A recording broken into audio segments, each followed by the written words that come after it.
আসমান আল্লাহ বানাইছেন কুন ফায়াকুন বইলা, জমিন আল্লাহ বানাইছেন কুন ফায়াকুন বইলা, ফেরেশতাও আল্লাহ বানাইছেন কুন ফায়াকুন বইলা। কিন্তু আমারে আপনারে আল্লাহ পাক কুন ফায়াকুন বলে আল্লাহ বানাই নাই। আল্লাহ বলে সব কিছু আমি বানাইছি, সব কিছু আমি আল্লাহ বানাইতে আমার হাত লাগাই নাই, কিন্তু এই মানুষ বানাইতে খালাকতু বিয়াদাইয়া, আমি আমার নিজের হাত দিয়া বান্দা বান্দিরে বানাইছি। কারণ এই চেহারার মধ্যে এত দামি কপাল, এত দামি কপাল, এই কপাল দিয়া বান্দা আমার কুদরতি কদমে সেজদা দেয়। হয়তো এখন সেজদা দেওয়ার কথা ভুলে গেছে, কিন্তু কোথায় কোন জায়গায় যায় জানি দিলটা আমার বান্দার নরম হয়ে যায়। কখন জানি তওবা কইরা আমার কদমে সেজদা দিয়া দেয়। যেই কপাল আমার কদমে সেজদা দেয়, এই কপাল ফেরেশতাদের হাতে বানাইলে হয় না, এই কপাল কুন ফায়াকুন বললে হয় না, এই কপাল আমি আমার নিজের হাত দিয়া বানাইছি। অতএব আমার বান্দা বান্দির ব্যাপারে তোমরা কেউ কথা বলবা না। আমি আল্লাহ অপেক্ষা আছি কখন সে তওবা করে। রাতে তওবা করলে আমি রাতেই কবুল করি, সকালে তওবা করলে সকালেই কবুল করি, দিনে তওবা করলে দিনে কবুল করি। যখন যেই টাইমে বান্দা তওবা করে আমি তওবা কবুল করে নেই। ফজরের নামাজটা বান্দা যখন পড়ে না, আল্লাহ পাক রব্বুল আলামিনকে ফেরেশতারা কয়, আল্লাহ নাফরমান ফজর পড়ে নাই, আমি কি তার সামনে নাস্তার আয়োজন করব? আল্লাহ কয় আমার বান্দার রিজিক বন্ধ করবা না, এই ফেরেশতারা রিজিক বন্ধ করবা না। ফজর পড়ছে না, সামনে জোহর, হয়তো জোহরের নামাজে আইসে আমি আল্লাহর কাছে তওবা করবে, আমি সাথে সাথে ফজর না পড়ার গুনাহ আমি আল্লাহ মাফ করে দিব। জোহরের নামাজটাও যখন আমি আপনি পড়ি না, তখনও ফেরেশতারা কয় মালিক দুপুরের খানার আয়োজন কি হবে? আল্লাহ কয় সাবধান, রিজিক বন্ধ করবা না। আসরের নামাজ পড়ার সুযোগ দাও, আসরও পড়ে না। আল্লাহ কয় মাগরিব পড়ার সুযোগ দাও, মাগরিবও পড়ে না। আল্লাহ কয় এশা পড়ার সুযোগ দাও। এইভাবে মালিক মালিক আমাকে আপনাকে তার দয়া আর মায়ার দ্বারা গজব থেকে আল্লাহ বাঁচায়। কারণ গুনাহ সর্বদা গজব টানে, কিন্তু আল্লাহর দয়া আর মায়া গজবের আগে চলে যায়। আল্লাহ পাক রব্বুল আলামিন কই শুনো, যতদিন পর্যন্ত জমিনে চার দল থাকবে ততদিন পর্যন্ত এই জমিন আমি আল্লাহ টিকায় রাখবো। লাউলা মাশাইখু রুকা ওয়াশ-শাবাবু খুশা ওয়াল আতফালু রুদ্দা ওয়াল আনআমু রুত্তা লাজআলতুস সামাআ হাদিদা ওয়াল আরদা খাফসাফা ওয়াত তুরাবা রামাদা ওয়ামা আনজালতু মিনাস সামাই কাতরা ওয়ামা আম্বাতু মিনাল আরদি নাবাতা বাল আনজালতু আলাইকুমুল আযাবা সাব্বা। আল্লাহ পাক রব্বুল আলামিন বলেন, চার শ্রেণী যতদিন পর্যন্ত জমিনে থাকবে এই জমিন আমি আল্লাহ টিকায় রাখবো। এক নাম্বার হলো, এখনো জমিনের ভিতরে এমন কিছু বৃদ্ধ বান্দা বান্দি আছে, আল্লাহ পাক এই জমিনকে আহ্বান করে বলতেছেন যে জমিন মানুষ শেষ করে দিতে চায়। সাগর মহাসাগরকে লক্ষ্য করে আল্লাহ বলেন, শোনো তোমরা যারা মানুষ ধ্বংস করে দিতে চাও, শোনো একটা শ্রেণী আছে জমিনের ভিতরে, তারা বৃদ্ধ বান্দা বান্দি, কোমরে তার ব্যথা, হাঁটুতে তার ব্যথা, মাথায় তার ব্যথা, মসজিদে যাইতে গেলে তার মাথা ঘোরায়, রুকু করতে গেলে কোমরে ব্যথা, হাঁটুতে ব্যথা। এরপরও আমার বান্দা কষ্ট করে করে আমি আল্লাহর কুদরতি কদমে সেজদা দেয়। সেজদা দিতে তার বড় কষ্ট হয়, এরপরও কষ্ট করে আমাকে সেজদা দেয়। তার ওই সেজদার দিকে তাকাইলে জমিনের প্রতি আমার বড় মায়া লেগে যায়। এজন্য বলি যুবক, বৃদ্ধ মানুষকে কখনো কষ্ট দিও না। চুল দাড়ি সাদা হয়ে গেলে আল্লাহর কাছে বড় দামি। চুল দাড়ি সাদা হয়ে গেছে, ওই মানুষটা আল্লাহর কাছে বড় দামি হয়ে যায়। আল্লাহ নিজে কয়, ওই বুড়া মানুষ যখন কষ্ট করে করে রুকু করে সেজদা দে, তার সেজদার দিকে তাকাইয়া জমিন আমি টিকায় রাখি। এজন্যই আলী রাদিয়াল্লাহু তাআলা আনহু তিনি মসজিদে বের হয়েছেন, নামাজ পড়ার জন্য ঘর থেকে বের হলেন। জামাতে তিনি নামাজ পড়বেন। মসজিদে ইমাম হলেন সরওয়ারে দু জাহান, আমার আপনার নবী হলেন ইমাম। আলী রাদিয়াল্লাহু তাআলা আনহু তিনি ঘর থেকে বের হলেন নবীর পিছনে নামাজ পড়ার জন্য। কিন্তু চিপা একটা গলি, এই গলিটা দিয়ে একজন মানুষ যদি পার হয় আরেকজন পার হতে পারে না, একজনের পিছনে পিছনে যেতে হয়, অথবা যদি কেউ আগে যেতে হয় তাহলে এই বুড়া মানুষটারে বা একজন মানুষের চাপ দিয়ে যেতে হয়। আলী রাদিয়াল্লাহু তাআলা আনহু ঘর থেকে বের হয়েছেন, মসজিদে যে জামাতে শরীক হবেন। মসজিদে নববীর ইমাম হলেন আমার আপনার নবী। এই চিপা গলির ভিতরে ঢুকেই দেখেন আলী একজন বৃদ্ধ মানুষ এই চিপা গলি দিয়ে হাঁটতেছে। এখন আলী নিজের মনকে জিজ্ঞেস করেন, নেরে আলীর মন, বল বল, তুই কি এই বৃদ্ধ মানুষটারে একটু চাপ দিবি? তাকে কি বলবি, চাচা আমার একটু সাইড দেন, নামাজের টাইম চলে যাইতেছে, আমি নবীর পিছনে নামাজ পড়মু, এতটুকু বইলে তুই বৃদ্ধ মানুষটার একটু চাপ দিবি, নাকি তার পিছনে পিছনে যাবি? এইবার আলীর মন কয়, না রে আলী না, নামাজ তোর এক রাকাত ছুটে যায়, ছুটে যাক, তবু বৃদ্ধ মানুষ যাকে আল্লাহ পাক শ্রদ্ধা করে, মায়া করে, তুমিও তারে মায়া করো, শ্রদ্ধা করো, সম্মান করো। যে বুড়া মানুষকে বুড়া হওয়ার কারণে, বৃদ্ধ হওয়ার কারণে আল্লাহ তারে দাম দেয়, তুমিও তারে দাম দাও। এই মনে করে হযরত আলী তার পিছনে পিছনে যাচ্ছেন। আলী পিছনে পিছনে যাইতেছেন, তারে ধাক্কা দেন না।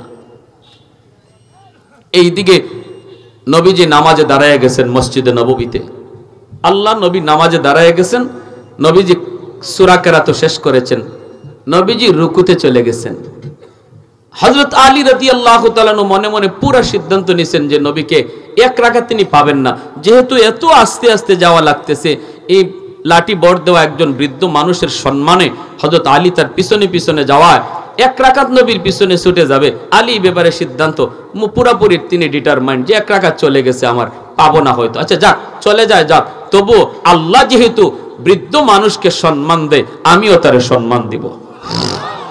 একটু আগায় বসেন, একটু আগে আমার ভাই, একটু সামনে আগান, ওই যে পিছনে ভাইরা একটু সামনে আগান।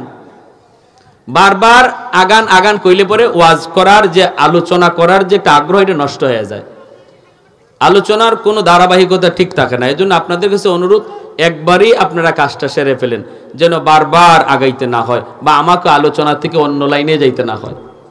সামনে সামনে একটু আগায় বসুন। মুফতি সাহেব চলে আসছেন নি?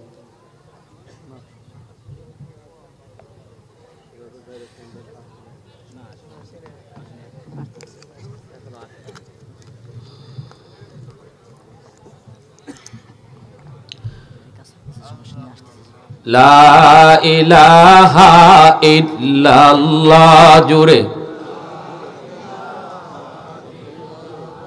জোরে, লা ইলাহা ইল্লাল্লাহ।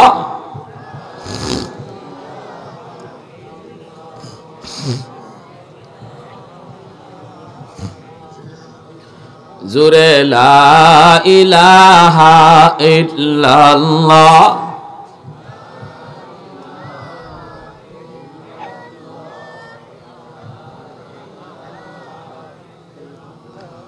আর জোরে, লা ইলাহা ইল্লাল্লাহ।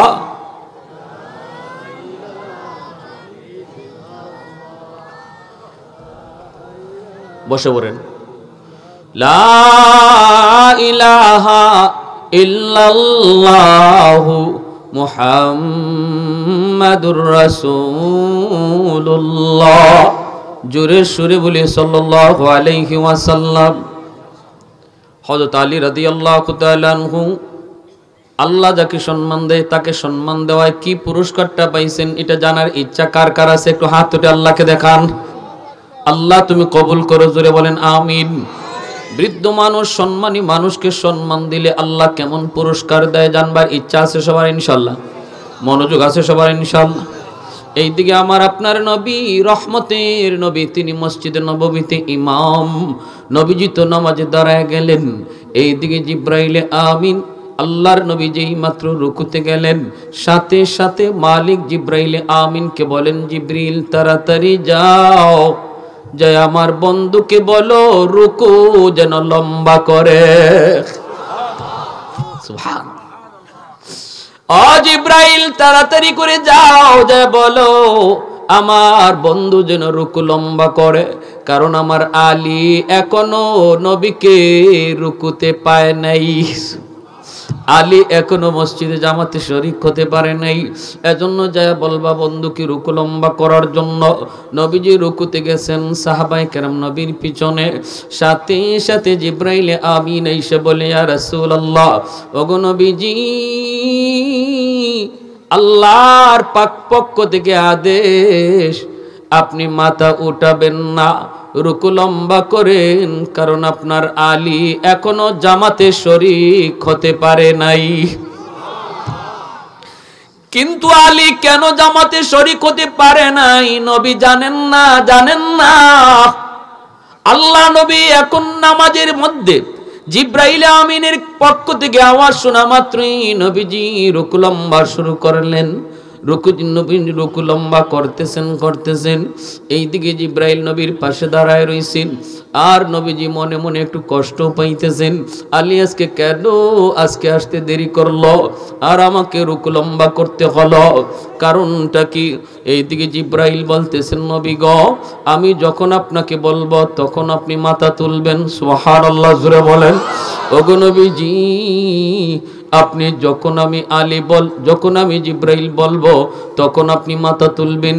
জিব্রাইল আমিন নবীর পাশে দাঁড়ানো, সাহাবায়ে কেরাম নবীর পিছনে, তারা রুকু দেখতেছেন, সবাই তো রুকু লম্বা করেন। মনের ভিতরে সবারই প্রশ্ন, হঠাৎ করে নবী এত লম্বা রুকু, কিন্তু কেন? কেউ জানে না, কেউ জানে না, কেউ জানে না, জানার কথাও না। এমনকি আল্লাহর নবী যিনি রুকু লম্বা করতেছেন ইনি নিজেও জানেন না কেন আজকে আলী আজকে জামাতে আসতে দেরি করলো, নবী নিজেও জানেন না।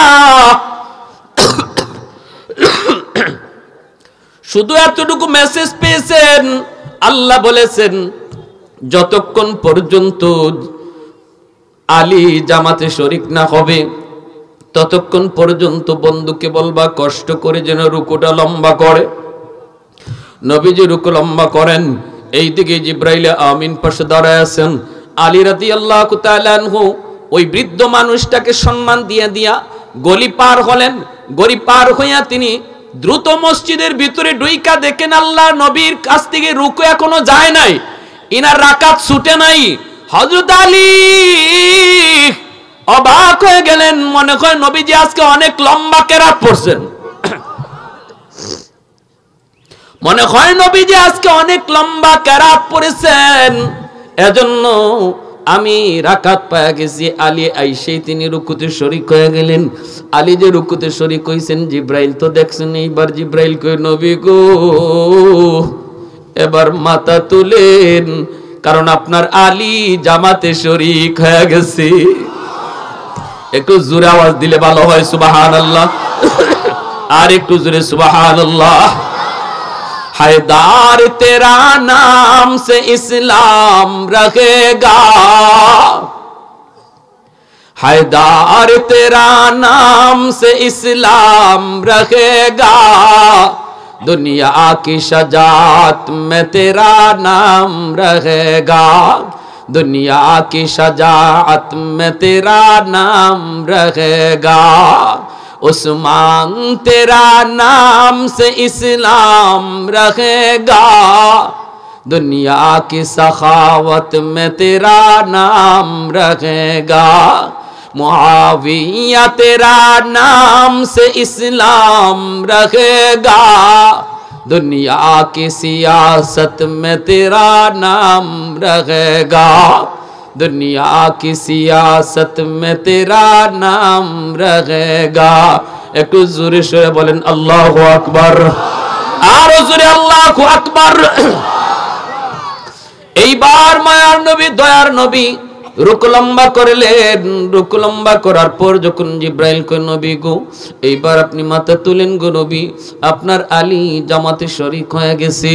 আল্লাহর নবীর সাথে সাথে মাথা উঠালেন, নামাজ নবী শেষ করলেন। এরপরে নবীজি মিম্বরে বসে গেলেন। সাহাবায়ে কেরামদেরকে ডাক দিয়ে নবী বলতেছেন, সাহাবীরা আসো আমার পাশে। চলে আসছেন ভরা মজমুয়া। শেষ কথা যে কথা আমি শুধু একটা মিনিটে শেষ দিয়ে দিচ্ছি, হযরতকে এখানে একটু বসান, একটা মিনিট। শেষ কথা যে রাসূল করিম সাল্লাল্লাহু আলাইহি ওয়াসাল্লাম সাহাবায়ে কেরামদেরকে এইবার ডাক দিয়ে বলতেছেন, তোমরা কি মনে প্রশ্ন না আমি প্রথম রাকাতের রুকুটা কেন এত লম্বা করলাম? সাহাবীরা বলতেছে, ইয়া রাসূলুল্লাহ আমাদের মনে প্রশ্ন, এত লম্বা রুকু কেন করলেন? এইবার আল্লাহর নবী বলে, আমারও একই প্রশ্ন, কেন আমি এত লম্বা করলাম? নবী বলতেছেন, আলী আলী সামনে আসো। সুবহানাল্লাহ, জোরে বলে। আলী রাদিয়াল্লাহু তাআলা পিছনে নামাজে, ইনি তো সবার শেষে আসছেন স্বাভাবিকভাবেই পিছনে কাতারে। নবী বলতেছেন, আলী সামনে আসো। হযরত আলী তো আশ্চর্য, কিরে আমার উপরে কোন মামলা আল্লাহই জানে। হযরত আলীকে সামনে আইসা নবী বলতেছেন, আলী আজকে জামাতে আসতে দেরি করলা কেন? হযরত আলী বলে, ইয়া রাসূলুল্লাহ কই গো নবী, বেশি দেরি হয় নাই, আমি তো আপনাকে রুকুতে পেয়েছি। সুবহানাল্লাহ। আলীর তো খবর নাই যে কেমনে রুকু পাইছেন। এইবার নবী বলে, আলী রুকু তো পাইছো, কিভাবে পাইছো এই খবর তো তোমার নাই। জিব্রাইল আমাকে রুকু লম্বা করার নির্দেশ দিয়েছেন, কারণ তুমি এখনো জামাতে শরীক হতে পারো নাই। তোমার জামাতে শরীক হওয়ার জন্য আমার রুকু লম্বা করতে হলো। এই কথা বলতে আলীর চোখ দিয়ে দর দর করে পানি পড়ে। আলী কান্দে, কয় নবী গো আমি জানি না গো নবী, এত বড় কাণ্ড ঘটে গেছে আমি বুঝি নাই। ইয়া রাসূলুল্লাহ আমি শুধু জানতে চাই কেন? নবী কয়, আমার প্রশ্ন হলো কেন? কেন তোমার আসতে দেরি হলো? কি হয়েছে একটু বলো। এইবার আলী কান্দে আর কয়, নবী একজন বৃদ্ধ মানুষ, বয়স্ক মানুষকে সম্মান দিতে যায় চিপা একটা গলি দিয়ে আমি ওনার পিছনে পিছনে আসতে হয়েছে। আমি ওনাকে চাপ দেই নাই, বলি নাই চাচা আমাকে একটু রাস্তা দেন, সাইড দেন। এতটুকু সম্মান আমি বৃদ্ধ মানুষকে করেছি। নবীর সাথে সাথে বলে, আলী আল্লাহ যারে সম্মান দেয়, তুমি তার সম্মান দেওয়ার কারণে আল্লাহ তোমার সম্মান বাড়ায় দিছে। সুবহানাল্লাহি ওয়া বিহামদিহি সুবহানাল্লাহিল আযীম। এজন্য আল্লাহ বলে, জমিন শোনো, একদল হলো বৃদ্ধ মানুষ, যতদিন জমিনে থাকবে লাউলা মাশাইখু রুক্কা, ওই বৃদ্ধ মানুষগুলা যারা কষ্ট করে করে আমি আল্লাহর রুকু করে সেজদা দেয়, এদের কষ্ট করা রুকু সেজদা দেখলে এই জমিনের প্রতি আমার মায়া লাগে। ওয়াশাবাবু খুশা, দ্বিতীয় কিছু যুবক যৌবনে আমি আল্লাহকে ডরায়, আমি আল্লাহকে ভয় পায়, যৌবনে আমার গোলামি করে, যৌবনে তার মাথায় টুপি পাওয়া যায়, মুখে দাড়ি পাওয়া যায়। ওই যুবক, যে যুবক যৌবনে বাপমার সেবা করে, আলেমদেরকে শ্রদ্ধা করে, ওয়াজ মাহফিলের আয়োজন করে, গান বাজনার দিকে যায় না, যৌবনে যে যুবকের চাহিদা ছিল গুনাহ করার, কিন্তু গুনাহ করে না আমি আল্লাহর ভয়ে, ওই যুবকের দিকে তাকাইও আমি আল্লাহ জমিন টিকায় রাখি। জোরে কন্না সুবহানাল্লাহ। অতএব ভাইরা আমার, আল্লাহকে খুশি করার মাধ্যম হলো, সোর্স হলো তওবা করা। তওবার দ্বারা আল্লাহকে খুশি করা যায়। আর বর্তমান দুনিয়ায় আল্লাহকে খুশি কইরা মাঠে নামা ছাড়া আমাদের আর বিকল্প কোনো পথ নাই। একটাই পথ, কাকে সাথে নিয়ে যুদ্ধ করব? জোরে বলেন কাকে? আমেরিকা পারমাণবিক বোমা নিয়ে যুদ্ধ করবে, আর আমরা যুদ্ধ করব কাকে সাথে নিয়ে? গুনাহ কইরা না গুনাহ ছাইরা? আল্লাহকে সাথে রাখতে হলে গুনাহ করব না গুনাহ ছাড়বো? খাটি দিলে তওবার নিয়ত কার কার আছে একটু হাত উঠে আল্লাহকে দেখা। আল্লাহ তুমি প্রতিটা হাতকে কবুল করো, বান্দার হক ফিরাইয়া দিব। আল্লাহর হক নষ্ট করে থাকলে সেটা কাজা করে নিব। আর দিলে দিলে নিয়ত করব, আল্লাহ ভবিষ্যতে আর গুনাহ করব না। আল্লাহ খুশি হয়ে যাবে। আল্লাহ আমাদেরকে আমল করার তৌফিক দান করুন। কেউ যাবেন না, হযরত খুশনসিব আপনাদের আলহামদুলিল্লাহ বাংলার এক নক্ষত্র, উজ্জ্বল নক্ষত্র আমাদের সামনে হাজির। আলহামদুলিল্লাহ, আমি অত্যন্ত দিল থেকে শ্রদ্ধা করি যে মহান ব্যক্তিত্ব আপনাদের সামনে এখন হাজির। কথা বলবেন ইনশাল্লাহ, মনোযোগ দিয়ে শুনুন।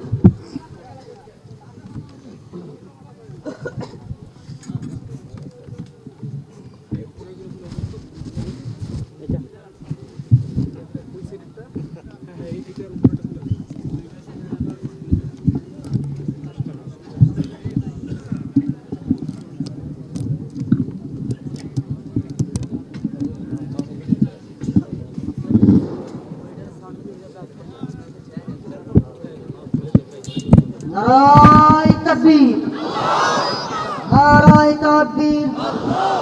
দিন ইসলাম, দিন ইসলাম। আল কোরআনের আলো, আল হাদিসের আলো।